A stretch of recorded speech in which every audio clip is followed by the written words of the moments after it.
Bom, pessoal, hoje nós vamos falar então um pouco sobre os erros e exageros na maquiagem da pele madura. Eu dividi o rosto, tá, em dois lados, para que eu possa mostrar para vocês. Em um lado, eu vou fazer o passo a passo que eu considero apropriado para a pele madura, e do outro lado, o passo a passo que eu não indico. Então, como vocês podem notar, né, qual é o lado que eu comecei da forma correta, na minha opinião, é o lado que eu já estou ali maquiando. No caso, eu apliquei primeiro a água para a limpeza do rosto, né, água micelar, depois eu apliquei tônico facial, agora eu entrei com o Serum 24K para que nós possamos, né, corrigir algumas pequenas imperfeições, como os poros muito dilatados, que nós possamos dar uma firmeza a mais para essa pele, que ela consiga manter-se maquiada por mais tempo e da melhor forma possível, porque não adianta, né, também ter uma maquiagem que dure por horas, mas que essa duração não seja bonita. Então, nós queremos, né, que a maquiagem esteja bela por bastante tempo, né, pelo tempo que ela fique no rosto. Bom, em seguida eu vim com o Miracle Oil, né, que vocês já conhecem, e aplicando também para hidratar, né, principalmente a região dos olhos, que é aquela região que eu sempre digo, precisa sim ser muito hidratada, caso contrário, nós vamos ter ali aquela maquiagem que craquela, fica com aspecto de envelhecido, mesmo sem a modelo, a cliente, ter, né, aí as expressões mais marcadas. Então, as linhas ficam muito marcadas, mesmo que a modelo não manifeste nada. Do lado que nós estamos fazendo da forma que eu não gosto muito, é aquela em que nós já fomos direto, então pulamos todas as etapas iniciais da pré-maquiagem, né, do skincare básico, pré-maquiagem, e comecei aplicando então já um corretivo, tá? Como se fosse um corretivo, na verdade é um corretivo cremoso e é um corretivo pesado, tá? Que eu apliquei sem diluição.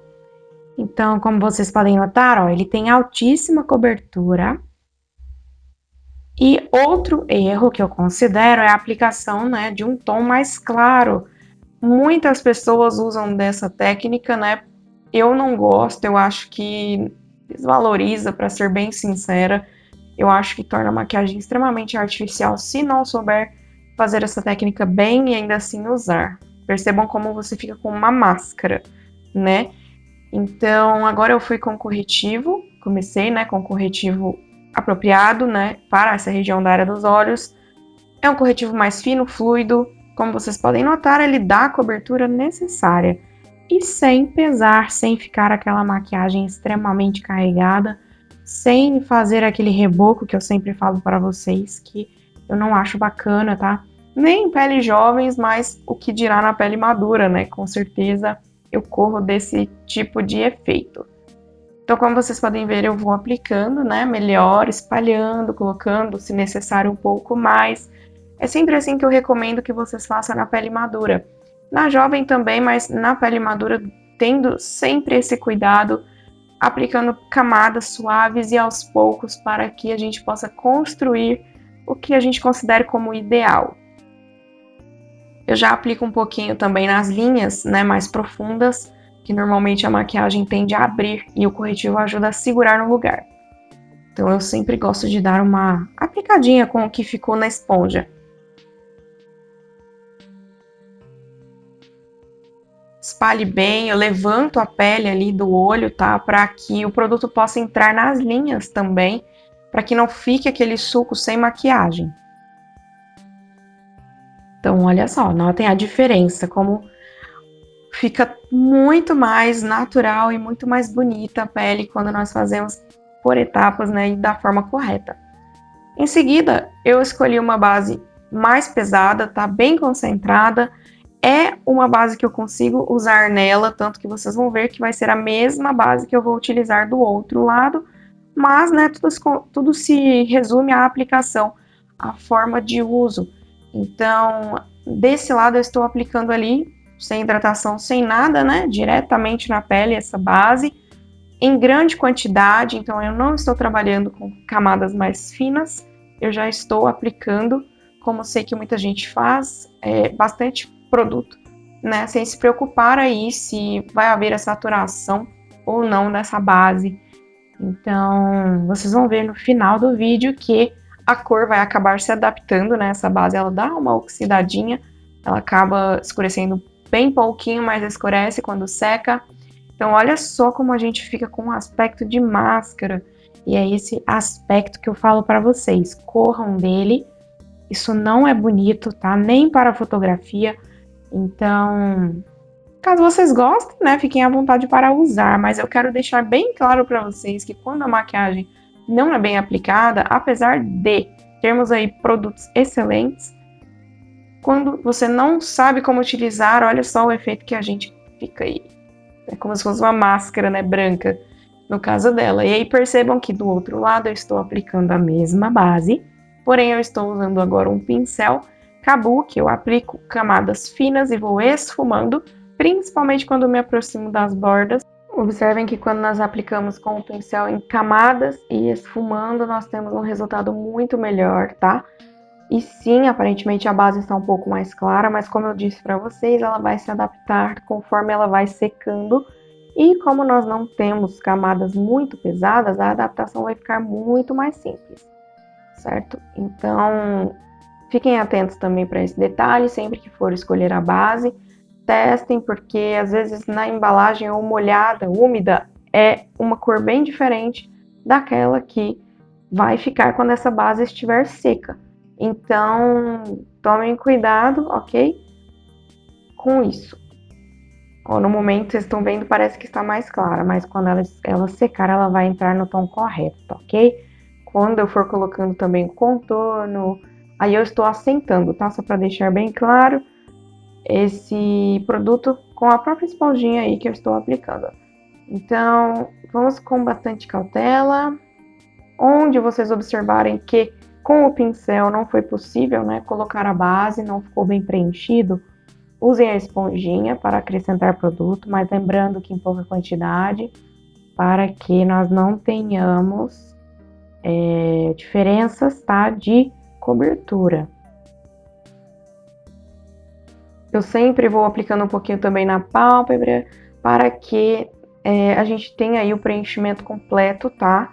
Nessa pele, porque a pele madura ela tende a ter algumas dobrinhas, né?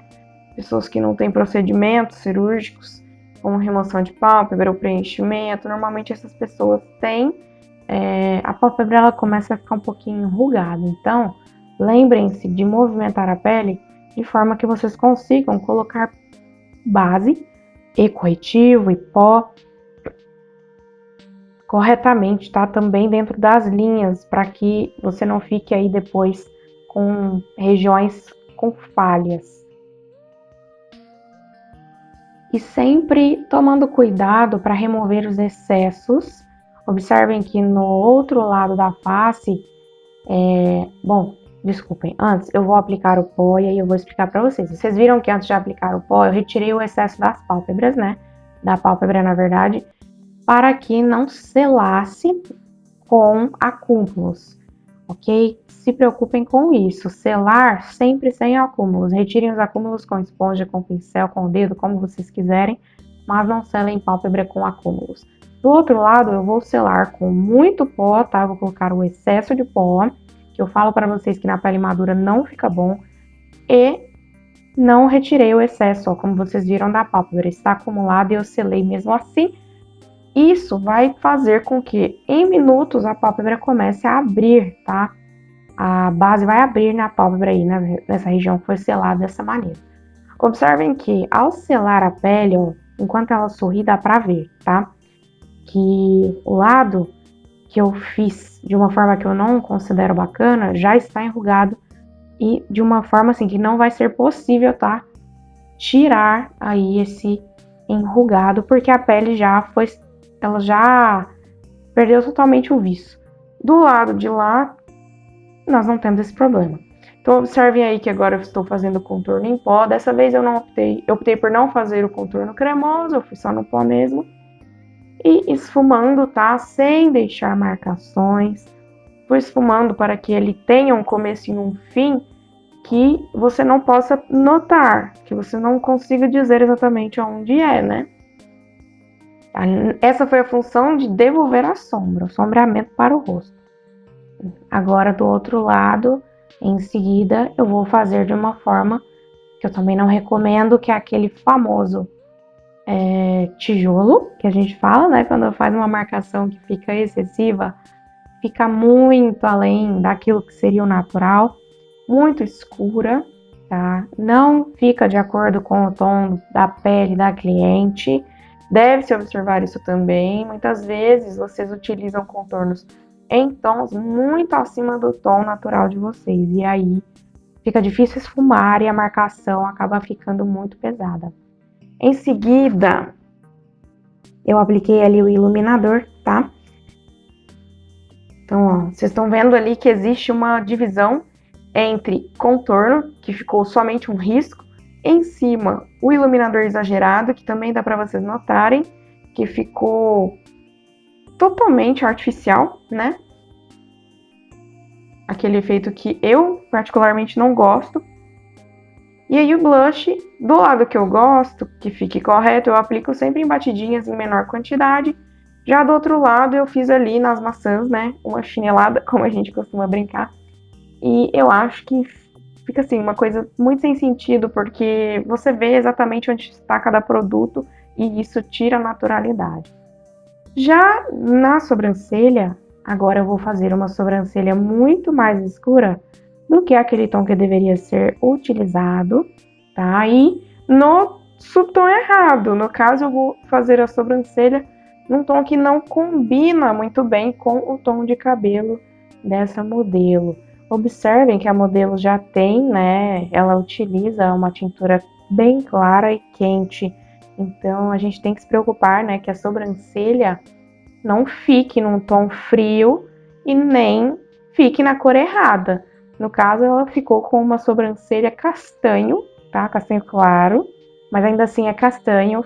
Percebam como ela fica totalmente fora do tom. Já do outro lado, eu utilizei o produto, né, específico, é um tom quente e uma na coloração aí voltado para o loiro. Então, observem como as duas ficam diferentes. Observem como a sobrancelha no tom errado deixa a expressão muito mais marcada, muito mais pesada. Eu acho que é importante, né, a gente preservar os traços naturais aí das nossas modelos e os nossos mesmos. Então, se você tem o cabelo mais claro, vá buscar, né, que essa sobrancelha fique mais próximo possível do tom aí do seu cabelo. Não deixe, não faça o lado que eu considerei como o incorreto ali, tá vendo? Ó? Opte sempre por tons mais naturais aí, que se aproximem dos seus reais. Eu acho que dá um aspecto muito melhor. E aí, no momento de aplicação de sombra, eu peguei um pincel muito grande, tá? Para o olho desse modelo. Então, percebam que eu já comecei a subir bastante aí com essa sombra escura. E estou indo, tá? Quase que encostando ali na sobrancelha. Bom, existem muitas pessoas que gostam, tá? Desse tipo de maquiagem e não há problema algum. Mas eu acho que tira totalmente o efeito bonito que a maquiagem deixa, né? Eu acho que fica muito grosseiro, mas é opcional também, né?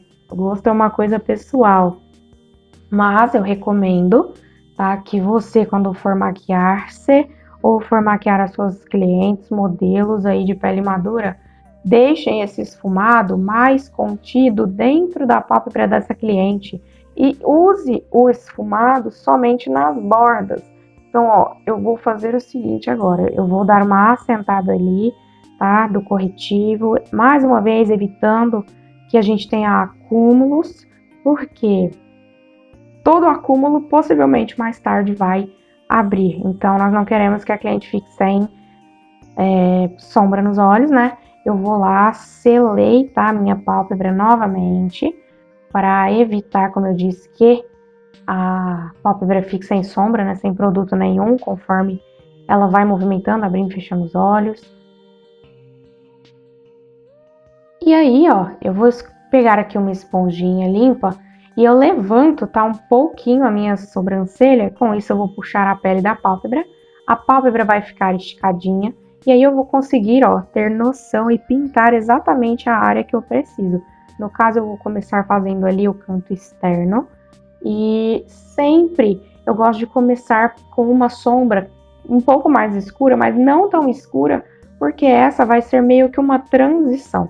Então é essa sombra que vai fazer com que a mais escura que eu aplicar em cima, para deixar o meu canto externo realmente bem escurinho, fique mais natural, né? Para que não fique aquela sombra perdida solta. Então nós vamos construir um degradê dessa maneira. E aí, ó, observem que com um pincel menor e mais adequado, eu consigo manter o meu esfumado dentro de um limite que vai deixar, né, esse olho mais bonito.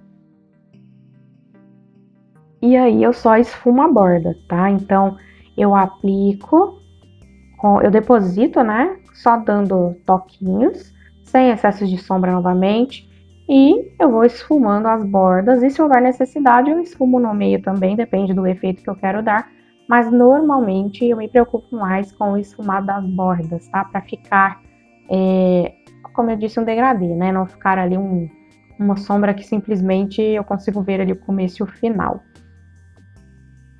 Bem, em seguida eu apliquei uma sombra iluminadora, né?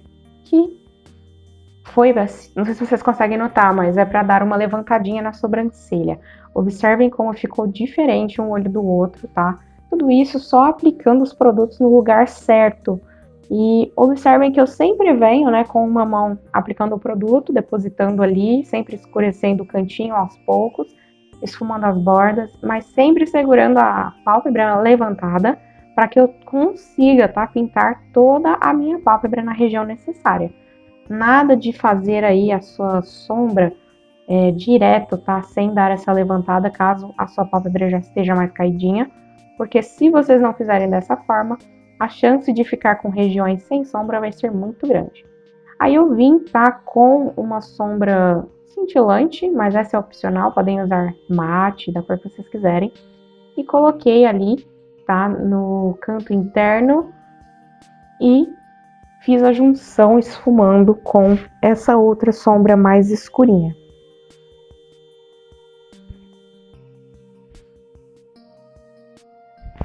Agora eu vou aplicar um lápis abaixo aí da linha d'água dos cílios inferiores, para que, se a modelo, ou você no caso, começar a lacrimejar, essa sombra que a gente vai aplicar agora, né, para deixar seladinho esse lápis também, para que quando a cliente lacrimeje, a gente não tenha, né, sombra escorrendo pelo rosto, tá, gente? Isso é bem importante e faz total diferença. Observem como o olho que nós fizemos ali abaixo, tá? Mas com o pincel no tamanho adequado, esfumando também com o pincel pequeno adequado, nós temos mais controle, ó, de onde essa sombra vai ficar, tá? E isso aumenta o olho, ajuda a dar uma carinha de mais acordada, enquanto que do outro lado nós temos um olho bem pequenininho, ó, o efeito que fica é esse. E aí eu peguei o pincel errado, tá, para esse momento, e fui aplicando ali a mesma sombra, sem lápis, sem nada, só que usando um pincel grande de esfumar. Observem que eu não tenho muito controle, tá, quando eu faço dessa forma, então a sombra às vezes acaba descendo mais do que nós gostaríamos.